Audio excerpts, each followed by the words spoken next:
Hello, everybody. Welcome back to another episode of The Hard Truth.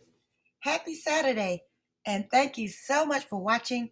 I hope you're having such an awesome weekend. Oh, my goodness. I hope you're just having fun. Listen, I want to give a shout out to our friends, our new friends in Rome, Italy. Okay? So, a shout out to Italy, of course, Australia, where we get beat up. Shout out to the UK, Canada, Germany, all right, South Africa, of course. And let's see, who else do we have? Scotland, Brazil, and New Zealand. Okay, those are our shout outs for today. Oh, and Trinidad. Hey, I also have to give a great big shout out to every subscriber, every member, and every member moderator.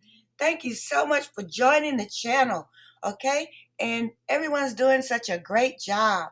If you haven't joined the Heart Truth yet, be sure to hit that join button and become a member and join an awesome group. All right, I need to give some conclusions to the topic that we've been discussing in the past two videos. And so I'm going to give three conclusions. It's time to grab your coffee. It's time to make that nice cup of tea as we begin our story.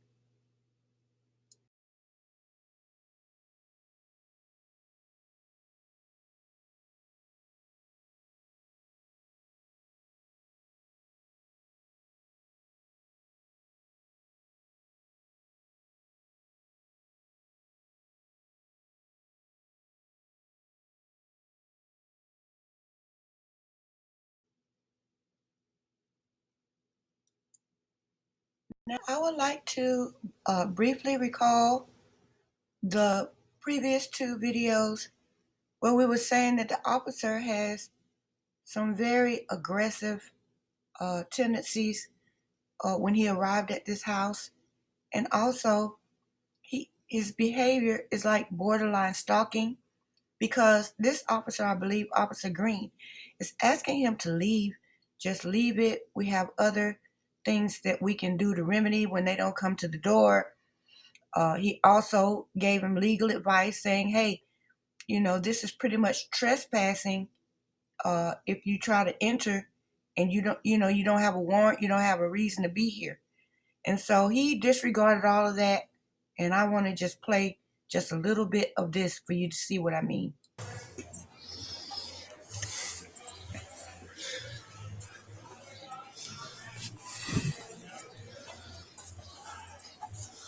You get a lot of guys trying to argue private property access.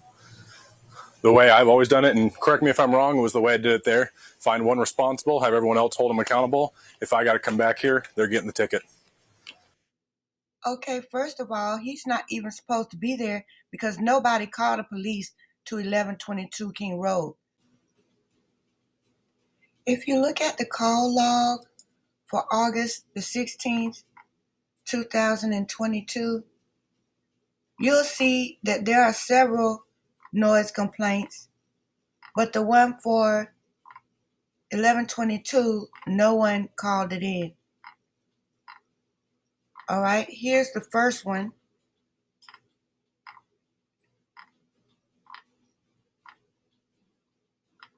Here's the first one. Noise complaint, 1100 block of King Road. Responded reporting loud music and people standing on the roof drinking. Unknown how long it has been going on for. Responded or person that reported it just got home recently. Can hear inside her home. Officers responded. Subject warned, no report. Okay. Noise complaint, 1100 block of King Road. Officer requested the case, no report. He couldn't even say what was going on to where he was over there. Okay. And there's no specific address here. So he could say it was another house. He didn't really bust up on 1122 or whatever. I'm just saying no one called. There's no RP here. And then there's another noise complaint on Asbury Street. responded, reporting loud music. Officers responded, no report. There was somebody that actually called, okay, and reported loud music on Asbury and at that house before King Road. But nobody called to 1122. So he is well outside of his boundaries. Treating up there, body camming it and recording it, reporting it or whatever, but they don't have a reason to be there. They are trespassing. And so now, no, Kaylee hasn't even come out yet. He's talking about threatening and giving tickets. And he's not even supposed to be there. That's not normal.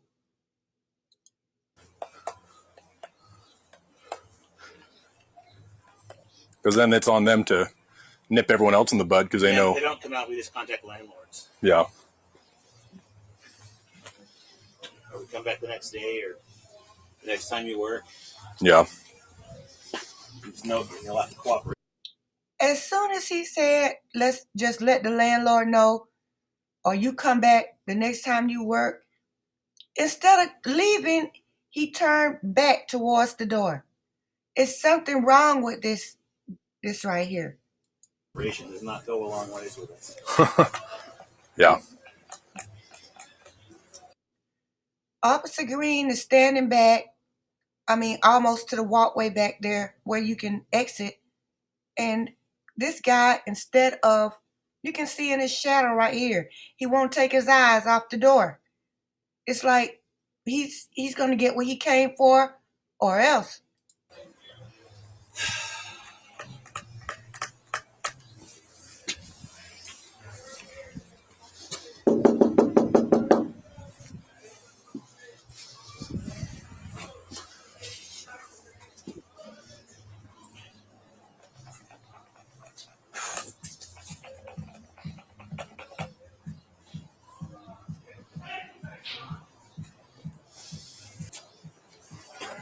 Stairs to the back deck. Interesting. Here he is again. Here he is again, knocking on the door. This is not an emergency. It's somebody somewhere being abused or threatened or robbed. These kids are in there drinking.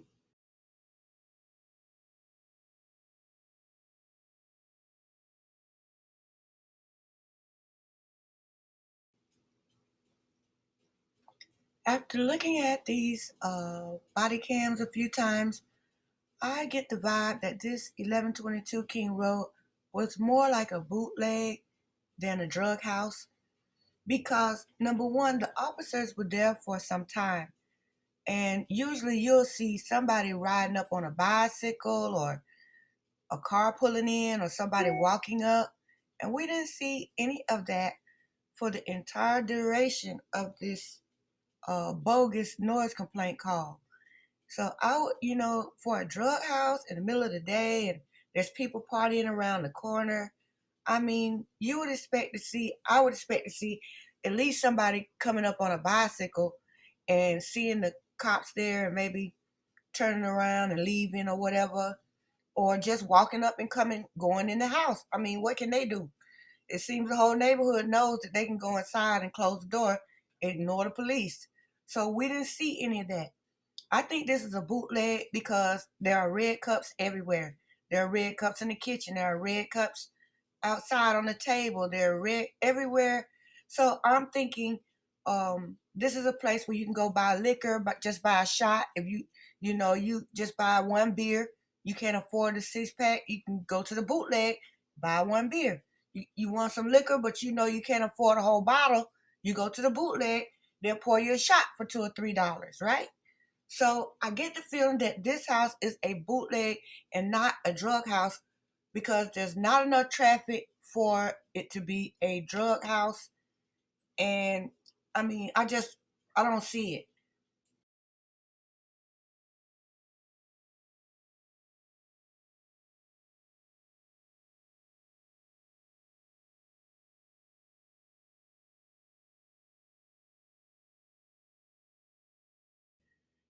A bootleg doesn't just run itself. So Kaylee came out. I believe Kaylee is in charge of the bootleg. I believe she's the one taking the money for the shots, the drinks and stuff. And Hunter is there, as backup security, errand runner. If they run out of something, he'll go get it and bring it, and refill it up. I think that was his job here. All right. And so that leads me to my next point. All right. Hunter and Ethan are best friends. Hunter was at 1122 King Road all the time. I mean, in every body cam or, any significant photo of the place, he's there. And so my point is, if Ethan and Hunter were best friends, and Hunter was always there helping Kaylee run the door, if a fraternity or a sorority was behind this, Hunter would have known about it. Even if Ethan didn't, Hunter would have known.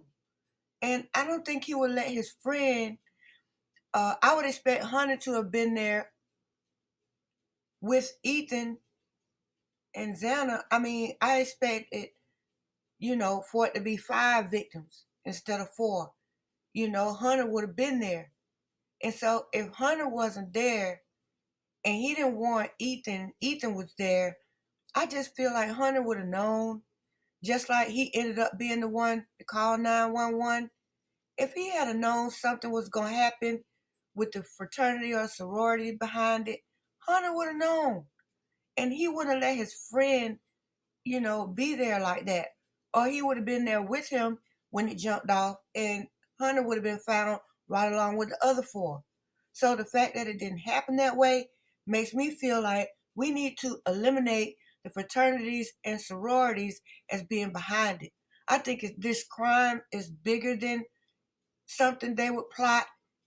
I think that it's bigger than them. I think if they were behind it, a lot more would have jumped out by now than just, a few people claiming they know what happened or whatever. I just feel like we need to eliminate the frats and sororities because Hunter was at that house just about every day. He was the go-to guy. He ended up making the 911 call. He ended up, quote unquote, finding the bodies. I mean, the fact that he and Ethan were on opposite sides of this fence makes me feel like the frats, sororities weren't involved. Maddie and Kaylee were best friends, and they passed on the same side of the fence. On the same side of the fence.